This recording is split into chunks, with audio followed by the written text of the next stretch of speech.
हम भगवद गीता के 10वें अध्याय का अध्ययन अब करेंगे।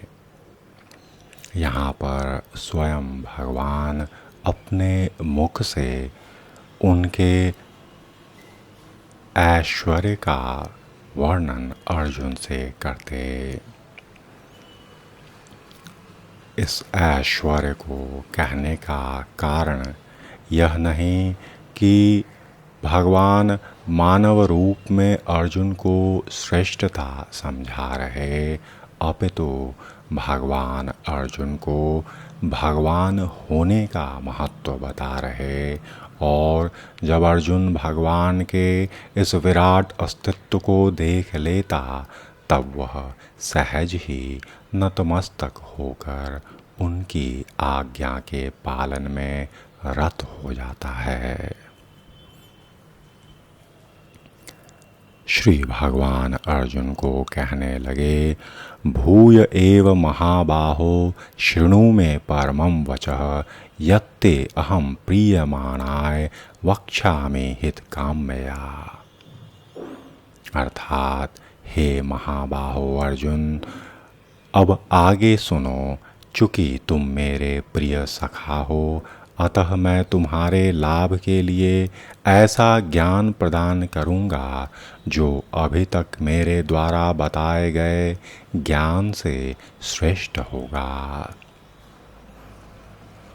तात्पर्य कि एक बार पराशर मुनि ने भगवान शब्द की व्याख्या इस प्रकार की कि जो पूर्ण रूप से षड ऐश्वर्यों, संपूर्ण शक्ति, संपूर्ण यश, संपूर्ण धन, संपूर्ण ज्ञान, संपूर्ण सौंदर्य और संपूर्ण त्याग से युक्त है, वह भगवान है। जब भगवान श्री कृष्ण इस धराधाम में थे तो उन्होंने छहों ऐश्वर्यों का प्रदर्शन किया था और फलतः पराशर जैसे मुनियों ने श्री कृष्ण को भगवान रूप में स्वीकार किया।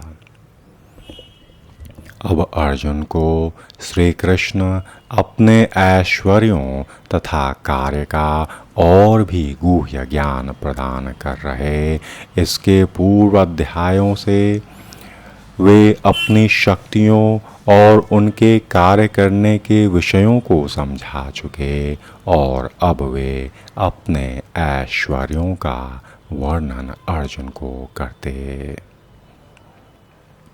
पिछले अध्याय में उन्होंने दृढ़ विश्वास के साथ भक्ति स्थापित करने में अपने विभिन्न शक्तियों के योगदान की चर्चा स्पष्टतया की और अब इस अध्याय में पुनः वे अर्जुन को अपनी सृष्टियों तथा विभिन्न ऐश्वर्यों के विषय में समझा रहे हैं।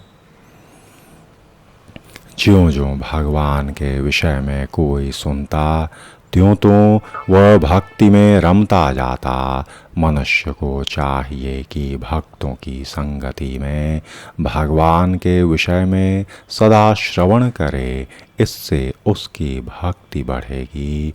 भक्तों के समाज में ऐसी चर्चाएं केवल उन लोगों के बीच हो सकती हैं जो सचमुच भगवत भाव अमृत के इच्छुक हों।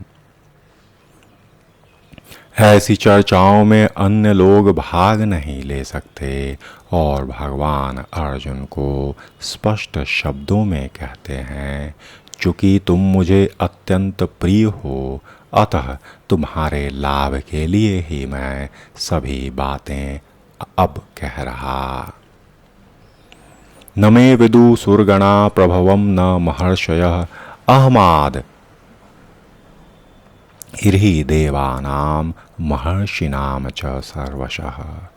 हे अर्जुन, न तो देवतागण मेरी उत्पत्ति या ऐश्वर्य को जानते और न महर्षि गण ही जानते हैं, क्योंकि मैं सभी प्रकार से देवताओं और महर्षियों का भी कारण स्वरूप उद्गम हूँ। तात्पर्य यह कि जैसा ब्रह्म संहिता में कहा गया, भगवान श्री कृष्ण ही परमेश्वर हैं, उनसे बढ़कर कोई नहीं है, वे समस्त कारणों के कारण हैं। और यहाँ पर भगवान स्वयं कहते हैं कि वे समस्त देवताओं और ऋषियों के कारण हैं। देव महर्षि तक भगवान को समझ नहीं पाते।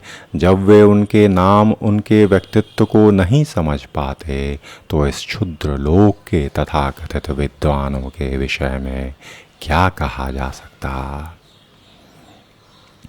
कोई नहीं जानता कि परमेश्वर क्यों मनुष्य रूप में इस पृथ्वी पर आते और ऐसे विस्मयजनक असामान्य कार्यकलाप करते हैं। तब तो यह समझ लेना चाहिए कि श्री कृष्ण को जानने हेतु विद्वता तो आवश्यक ही नहीं है। बड़े बड़े देव ऋषियों ने मानसिक चिंतन द्वारा भगवान को जानने का प्रयास किया, किंतु जान नहीं पाए। और श्रीमद्भागवतम में भी स्पष्ट कहा गया कि बड़े से बड़े देवता भी भगवान को नहीं जान पाते।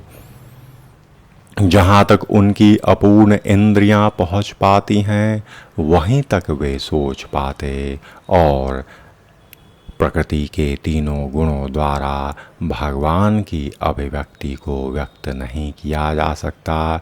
मनः चिंतन द्वारा कुछ कल्पनाएं की जा सकती, पर इस तरह के मूर्खतापूर्ण चिंतन से भगवान को नहीं जाना जा सकता।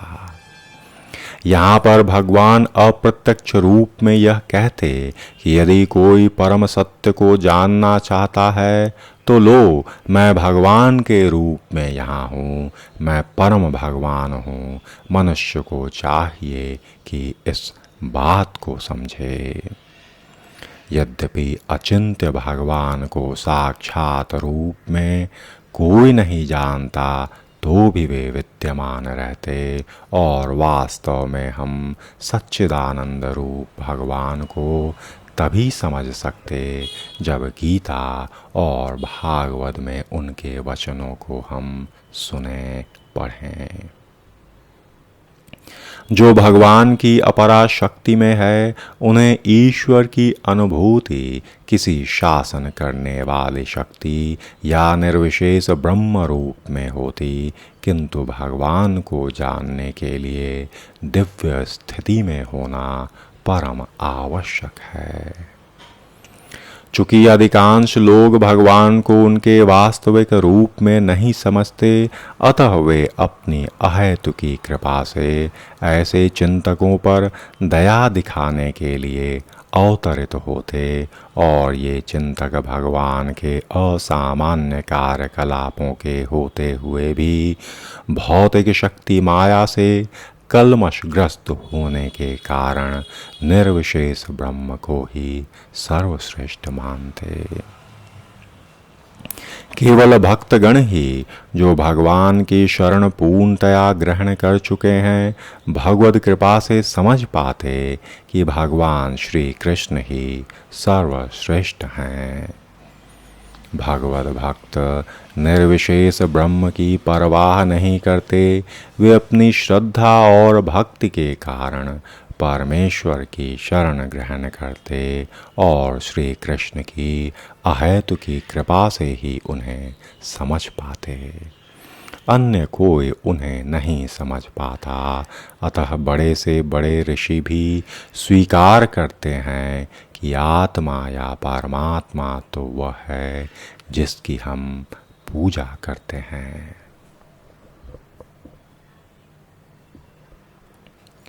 तीसरे श्लोक में भगवान ने कहा, यह माम अजम अनादिम च वेत्ति लोक महाईश्वरम असम्मूढ़ सह मत्तेषु सर्व पापे प्रमुच्यते।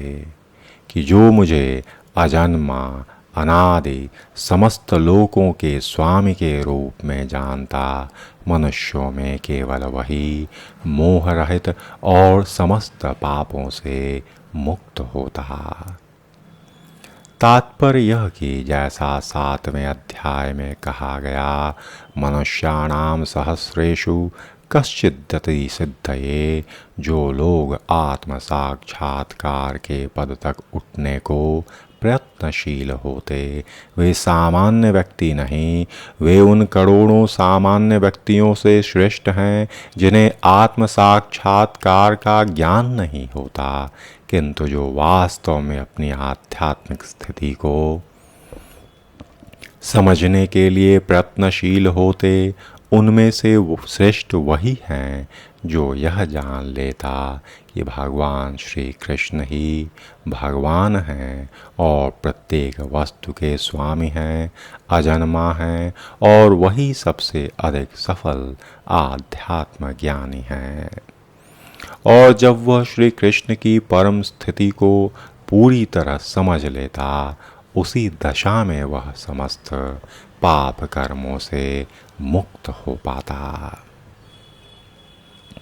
यहाँ पर भगवान को अजन्मा कहा गया और भगवान जीवों से भिन्न हैं, क्योंकि जीव भौतिक आसक्तिवश जन्म लेते और मरते रहते, बद्ध जीव शरीर बदलते रहते, किंतु भगवान का शरीर परिवर्तनशील नहीं है। और यहाँ तक कि जब वे इस लोक में आते हैं तो भी उसी अजन्मा रूप में आते, और इसलिए चौथे अध्याय में कहा गया, भगवान अपनी अंतरंगा शक्ति के कारण अपराशक्ति माया के अधीन नहीं, अपितु पराशक्ति में रहते। इस श्लोक के वेत्ति लोक महेश्वरम शब्दों से सूचित होता है कि मनुष्य को यह जानना चाहिए कि भगवान कृष्ण ब्रह्मांड के सभी लोकों के परम स्वामी हैं। वे सृष्टि के पूर्व थे और अपनी सृष्टि से भिन्न हैं, और सारे देवता इसी भौतिक जगत में उत्पन्न हुए, किंतु श्री कृष्ण अजन्मा हैं। फलतः वे ब्रह्मा जी, शिव जी जैसे बड़े बड़े देवताओं से भी भिन्न हैं, और चूँकि वे ब्रह्मा, शिव और अन्य समस्त देवताओं के सृष्टा हैं, अतः वे समस्त लोकों के परम पुरुष हैं। अतः श्री कृष्ण उस हर वस्तु से भिन्न हैं जिसकी सृष्टि हुई है, और जो उन्हें इस रूप में जान लेता, वह तुरंत ही सारे पाप कर्मों से मुक्त हो जाता। परमेश्वर का ज्ञान प्राप्त करने के लिए मनुष्य को समस्त पाप कर्मों से मुक्त होना चाहिए, और जैसा भगवद गीता में कहा गया, उन्हें केवल भक्ति के द्वारा जाना जा सकता, किसी अन्य साधन से नहीं। अतः मनुष्य को चाहिए कि भगवान को सामान्य मानव न समझे, केवल मूर्ख व्यक्ति ही ऐसा सोच सकते, और जो मूर्ख नहीं हैं, जो भगवान के स्वरूप को ठीक से समझ सकते, वे समस्त पाप कर्मों से मुक्त हैं।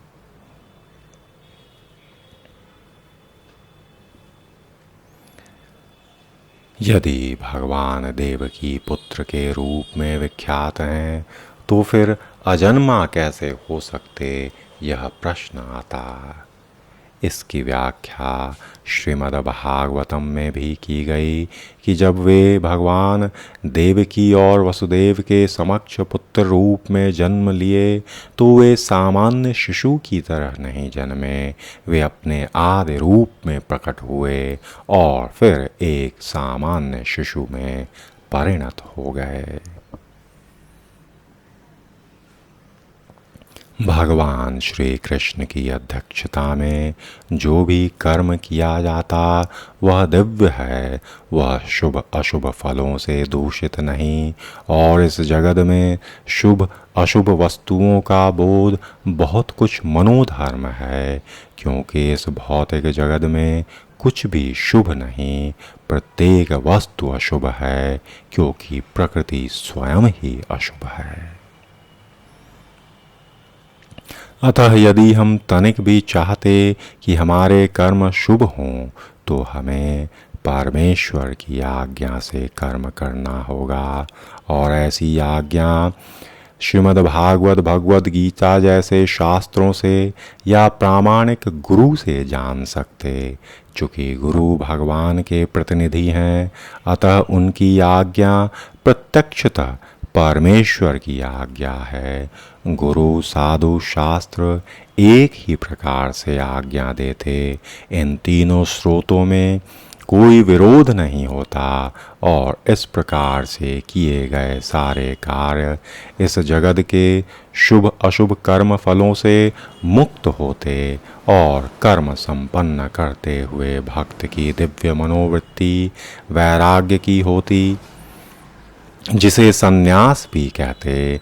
और जैसा कि भगवद गीता के 6 अध्याय के प्रथम श्लोक में कहा गया है कि जो भगवान का आदेश मानकर कोई कर्तव्य करता और जो अपने कर्म फलों की शरण ग्रहण नहीं करता, वही असली सन्यासी है।